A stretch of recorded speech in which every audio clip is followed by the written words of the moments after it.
أعوذ بالله السميع العليم من الشيطان الرجيم بسم الله الرحمن الرحيم والصلاة والسلام على رسول الله رب اشرح لي صدري ويسر لي أمري واحلل عقدة من لساني يفقه قولي. Louange à Allah, Seigneur des mondes. Prière et bénédiction d'Allah sur son noble prophète, sur sa famille et ses compagnons, sur ceux qui le suivent et le suivront dans le bel agir jusqu'au jour des comptes. Suite à quoi, après avoir louangé Allah tabaraka wa ta'ala et témoigné de son droit exclusif à l'adoration et témoigné de l'apostolat de Mohammed comme prophète et messager, il va sans dire que nous remercions grandement Allah Azza wa Jal pour ses grâces immenses à notre égard. Suite à quoi, parmi les choses graves qui se répandent sur les réseaux sociaux, il y a des messages attribués faussement au messager d'Allah alayhi salatu wassalam, comme l'histoire d'une personne qui prétend vivre en Arabie Saoudite et qui aurait vu le prophète sallallahu alayhi wa sallam en rêve lui dire qu'un nombre de femmes sont entrées en enfer. Puis l'ordre de partager ce message à un certain nombre de personnes bien précises pour que les affaires réussissent. Tout cela est un mensonge, innovation et superstition qui n'a aucune preuve dans le Coran et la Sunna authentique. Le messager d'Allah alayhi salatu wassalam dit dans un hadith: Man kadhaba alayya muta'ammidan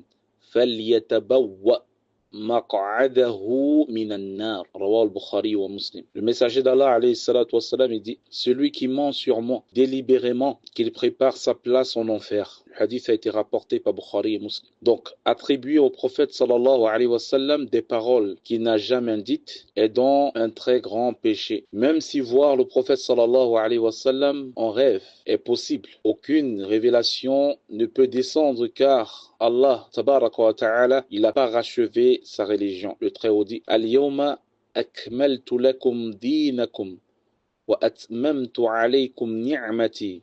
Le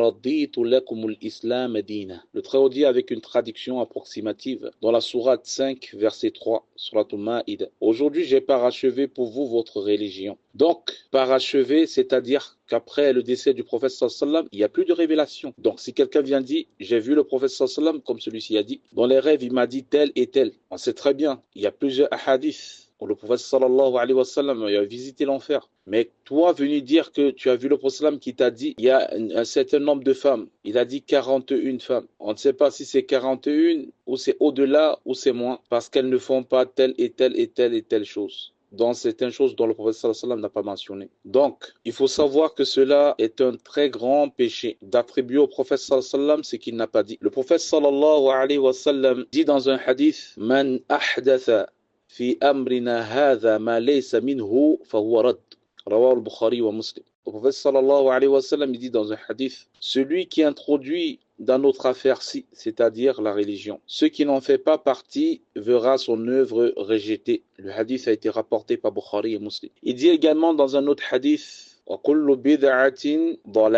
que toute innovation est égarement. Dans une autre version, et tout égarement conduit en enfer, dans ce que Muslim a rajouté. Donc, fixer un nombre précis de partage ou croire que la réussite dépend d'un message transmis relève des innovations et des superstitions proches des pratiques de la divination et de l'innovation. C'est-à-dire en disant: partagez ce message à tel nombre de personnes. Si vous ne partagez pas à tel nombre de personnes, vous ne verrez pas vos affaires réussir. Si vous partagez à tel nombre de personnes, vous verrez vos affaires réussir et vous serez bénis. Ceci est une bid'a, c'est une innovation. Donc les savants ont clairement expliqué que les messages en chaîne religieux promettant récompense ou menaçant de malheur, en précisant le nombre de personnes et de telle et de telle et de telle, sont sans fondement dans la charia. Et c'est une forme d'innovation. Donc le messager d'Allah n'a pas dit telle et telle chose. Parfois un mensonge sur Allah et sur son messager.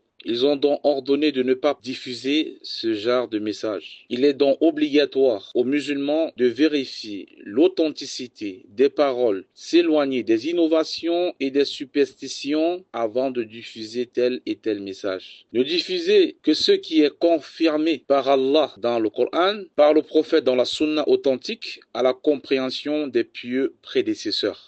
Qu'Allah nous accorde la sincérité, la science utile et nous protège contre l'égarement et les innovations. Wassalamu alaikum wa rahmatullahi wa barakatuh.